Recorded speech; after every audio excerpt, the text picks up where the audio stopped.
ഈ ഗൾഫിലുള്ള ആൾക്കാർക്ക് സാധാരണ പറയുന്നൊരു കാര്യം എന്താ പറയുക, ഗൾഫിലേക്ക് എല്ലാവരും പോകുന്നത് സാധാരണ 2 കൊല്ലം മാക്സിമം 4 കൊല്ലത്തിനാണ് പോവുക.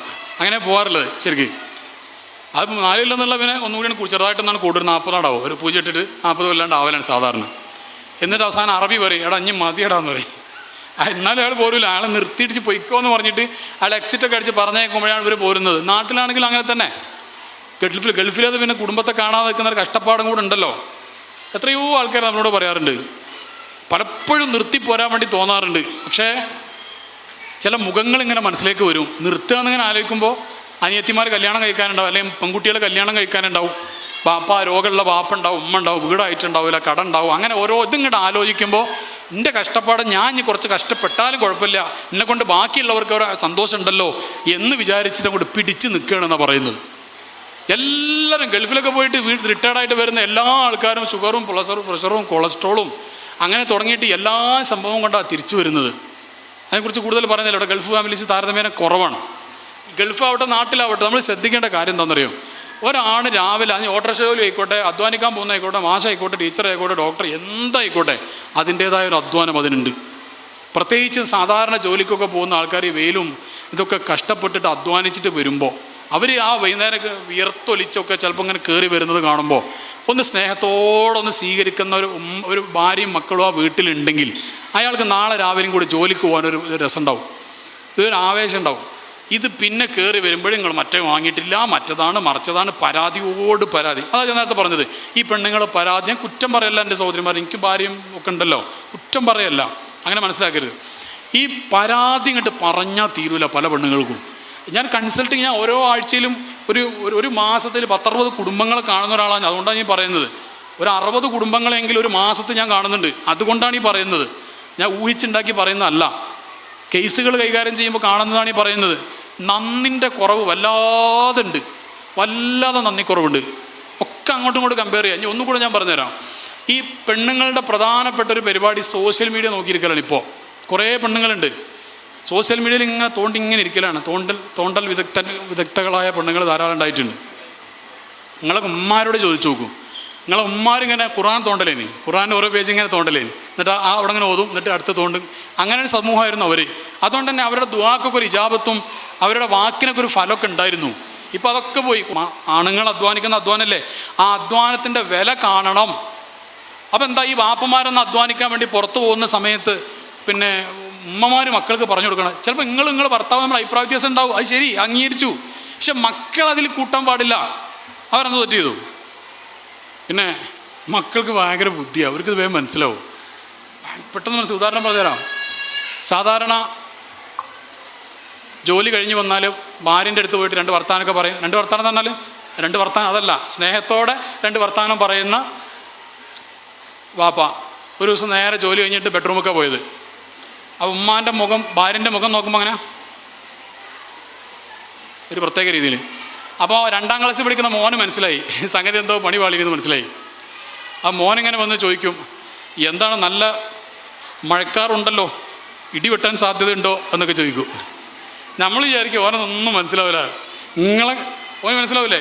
ഇവർ ചോദിക്കും, നിങ്ങൾക്കാണോ നിങ്ങളെ കുട്ടിക്കാണോ ബുദ്ധി കൂടുതൽ? പക്ഷേ എൻ്റെ കുട്ടിക്ക് തന്നെയാണോ എന്ന് പറയും. അതങ്ങനെയാണ്. അത് ഓരോ തലമുറ അങ്ങനെ മാറുന്നതിനനുസരിച്ച് അവരുടെ ഇൻ്റലക്ച്വൽ ലെവലിൽ പക്വത അനുഭവ സമ്പത്തൊക്കെ മുതിർന്നവർക്ക് ഉണ്ടാവാം. അതേസമയം പെട്ടെന്ന് മനസ്സിലാക്കാനുള്ള കപ്പാസിറ്റി കുട്ടികളിൽ കൂടും. അതുകൊണ്ട് കൂടെയാണ് ലാ തുഹല്ലിഖു അഖ്ലാഖക്കും ഔലാദക്കും ഫഇന്നഹു ലിഗൈരി സമനിക്കും എന്ന് മുത്തുനബി സല്ലല്ലാഹു അലൈഹി വസല്ലം പറഞ്ഞത്. ആ പറഞ്ഞതിൻ്റെ അർത്ഥം നിങ്ങളെ മക്കൾ ന്യൂ ജനറേഷനാണ്, അവരെ നിങ്ങളെ പണ്ടത്തെ പഠിപ്പിക്കേണ്ട എന്നതിനർത്ഥമുണ്ട്. ആ ഹദീസിന് എന്തൊക്കെ അർത്ഥങ്ങൾ? ഒരു ഹദീസിന് ഒരുപാട് അർത്ഥങ്ങളുണ്ട്. ലാ തുഹല്ലിഖു അഖ്ലാഖ ഔലാദക്കും എന്ന് പറഞ്ഞാൽ നിങ്ങളാ പണ്ടത്തെ അത് മക്കളെ പഠിപ്പിക്കല്ലേ. അവർ അടുത്ത ലിഗൈരി സമനിക്കും എന്ന് പറഞ്ഞാൽ അർത്ഥം എന്താ? They are members of next generation അതിൻ്റെ അർത്ഥം. എന്ന് പറഞ്ഞാൽ ന്യൂ ജനറേഷൻ. അത് കുറച്ച് അഡ്വാൻസ്ഡ് ആയിട്ടുള്ള കാര്യങ്ങൾ പഠിപ്പിക്കണം എന്നാണ് പറഞ്ഞതിൻ്റെ അർത്ഥം. ഞാൻ പറഞ്ഞു വന്നത് മക്കൾക്ക് ഇതെല്ലാം മനസ്സിലാകുന്നുണ്ട്. അപ്പോൾ ഞാൻ പറഞ്ഞു വന്ന ഉദ്ദേശം എന്താണെന്നറിയോ, ഭാര്യയും ഭർത്താവും തമ്മിൽ കുറച്ച് ഇഷ്യൂസ് ഉണ്ടെങ്കിലും അത് മക്കളെ തൽക്കാലം അറിയിക്കല്ലേ. അത് നിങ്ങൾ നമ്മൾ ചർച്ച ചെയ്ത് മനുഷ്യന്മാരല്ലേ, സ്വാഭാവികം. ഞാൻ എൻ്റെ ഭാര്യ തമ്മിൽ പിണക്കങ്ങൾ ഉണ്ടാവാറുണ്ട്, സൗന്ദര്യമടക്കം ഉണ്ടാവും. അടിയും കുത്തും ബഹളമൊന്നും ഉണ്ടാവാറില്ല. ഇപ്പം ചില പെണ്ണുങ്ങളൊക്കെ ബ്ലാക്ക് ബെൽറ്റൊക്കെ പഠിച്ചിന്. അല്ലാഹു ആണുങ്ങൾക്ക് ആരോഗ്യം നന്നാക്കി തരട്ടെ.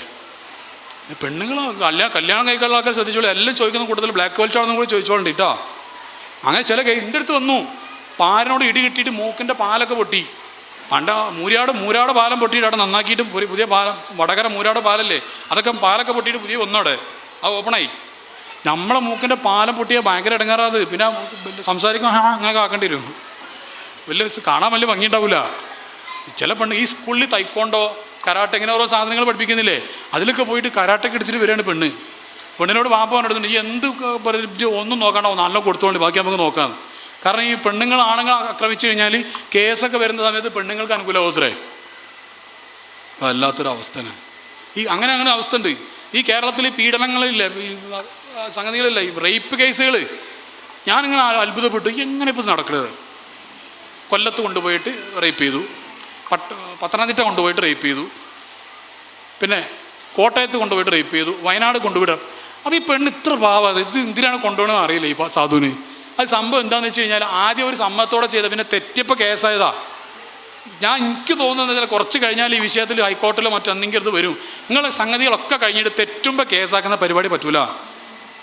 കേസാണെങ്കിൽ ആദ്യം തന്നെ രണ്ടാമത്തെ കൂട്ടില്ല, ഫസ്റ്റത്തത് മാത്രമേ റേപ്പായിട്ട് കൂട്ടുള്ളൂ എന്ന് പറയുന്ന എന്തെങ്കിലും നിയമം വരാൻ സാധ്യതയുണ്ട്. ഇത് പാവപ്പെട്ട ആണുങ്ങളെ പെണ്ണുങ്ങൾ കൊടുക്കുകയാണ്, രണ്ടു കൂട്ടരും തെറ്റ് ചെയ്യുക. അപ്പോൾ ഇവരുടെ അധ്വാനത്തെക്കുറിച്ച് നന്നായിട്ട് പറഞ്ഞു കൊടുക്കണം മക്കൾക്ക്. അപ്പോൾ നല്ല സ്നേഹത്തോടെ. ഡോക്ടർ APJ അബ്ദുൽ കലാമിൻ്റെ ജീവിതത്തിലൊരു കഥ ഉണ്ട്. അദ്ദേഹം പറയുന്നത്, മൂപ്പർ ലൈഫിൽ ഒറിജിനൽ ഉണ്ടായൊരു സംഭവം മൂപ്പർ പറയുന്നുണ്ട്, മൂപ്പർ ആത്മകഥയെ പറയുന്നുണ്ട്. മൂപ്പർ ചെറിയ കുട്ടിയായിരിക്കുന്ന സമയത്ത് ഒരു ദിവസം മൂപ്പരുടെ വാപ്പയും ഉമ്മയും കൂടെ ഭക്ഷണം കഴിക്കാൻ വേണ്ടി തയ്യാറായി. അപ്പോൾ ഉമ്മ ചപ്പാത്തി ചുട്ടു, ചപ്പാത്തി ഉണ്ടാക്കി, ചപ്പാത്തി എല്ലാം കൊണ്ടുവന്ന് വെച്ചു. അപ്പോൾ വാപ്പയും APJ അബ്ദുൽ കലാം ഇങ്ങനെ ഇരിക്കുകയാണ് ഭക്ഷണം കഴിക്കാൻ. ഉമ്മ സെർവ് ചെയ്തുകൊണ്ടിരിക്കുകയാണ്. അപ്പോൾ ചില ചപ്പാത്തികൾ കരിഞ്ഞ ചപ്പാത്തിയായിരുന്നു. അപ്പോൾ കലാമിൻ്റെ ഉപ്പ ആ കരിഞ്ഞ ചപ്പാത്തിയൊക്കെ അയാളുടെ പ്ലേറ്റ് കിട്ടു. എന്നിട്ട് പറഞ്ഞു, എനിക്ക് കരിഞ്ഞ ചപ്പാത്തിയാണ് ഇഷ്ടം എന്ന് പറഞ്ഞ് ആ കരിഞ്ഞ ചപ്പാത്തിയൊക്കെ കലാമിൻ്റെ ഉപ്പെടുത്തു. നല്ല ചപ്പാത്തി അദ്ദേഹത്തിൻ്റെ ഭാര്യക്കും കലാമിൻ്റെ ഉമ്മാക്കും കലാമിനും കൊടുത്തു. എന്നിട്ട് അവർ ഭക്ഷണം കഴിച്ചു. എന്നിട്ട് അപ്പോൾ ഭക്ഷണമൊക്കെ കഴിച്ച് കഴിഞ്ഞതിന് ശേഷം ഡോക്ടർ കലാം പറയാണ്, ചെറിയ കുട്ടിയായപ്പോൾ ഞാൻ എൻ്റെ ഉപ്പാൻ്റെ റൂമിലേക്ക് ചെന്നിട്ട് ചോദിച്ചു, ഉപ്പ നിങ്ങൾക്ക് യഥാർത്ഥത്തിൽ കരിഞ്ഞ ചപ്പാത്തി ഇഷ്ടമാണോ എന്ന്. അപ്പോൾ എൻ്റെ ഉപ്പ എന്നോട് പറഞ്ഞു, മോനെ കരിഞ്ഞ ചപ്പാത്തി ആർക്കും ഇഷ്ടം ഉണ്ടാവില്ല, പിന്നെ എന്തിനാണ് ഞാൻ അങ്ങനെ ചെയ്തത്? രാവിലെ മുതൽ രാത്രി വരെ നമുക്ക് വേണ്ടി ഭക്ഷണം ഉണ്ടാക്കി വീട് നോക്കി അടിച്ചു പൊളിച്ച് ഭക്ഷണം ക്ഷീണിച്ച് അധ്വാനിച്ചതാണ് നിൻ്റെ ഉമ്മ. ചപ്പാത്തി ആരും ബോധപൂർവം എന്ത് ചെയ്യാറില്ല, കരിക്കാറില്ല അല്ലേ? ശരിയല്ലേ? ബോധപൂർവം ചായയിൽ മധുരം കുറയാത്തതുപോലെ, ബോധപൂർവം കറിയിൽ ഉപ്പ് കുറയാത്തതുപോലെ. നിങ്ങൾക്ക് മനസ്സിലാണില്ലേ? മനസ്സിലായിട്ടല്ലേ? അതുപോലെ തന്നെ ബോധപൂർവം ആരും ചപ്പാത്തി കരിക്കാറില്ല. അത് പോയതാ മോനെ. ഞാനത് കുറ്റം പറഞ്ഞു കഴിഞ്ഞാൽ നിൻ്റെ ഉമ്മക്ക് വിഷമാവൂടാ, പാവാണ് എന്ന് പറഞ്ഞിട്ട് ഭാര്യയുടെ മഹത്വമാണ് അതിൻ്റെ അർത്ഥം. ഒരു തമ്മിൽ ഫുൾ ഹാപ്പിയാണെന്നാവില്ല. പക്ഷെ മക്കളോട് പറയുന്ന സമയത്ത് അതായിരിക്കണം പറയേണ്ടത്. ഒരു ഉമ്മ മക്കളോട് പറയേണ്ടത് how great is your dad എന്ന് പറഞ്ഞു കൊടുക്കണം. മോനെ നിൻ്റെ ഉപ്പ എത്ര വലിയ ആളാടാന്ന് പറഞ്ഞു കൊടുക്കണം. അത് പദവിയോ അങ്ങനെയുള്ള കുറേ കാര്യങ്ങൾ നോക്കിയിട്ടല്ല.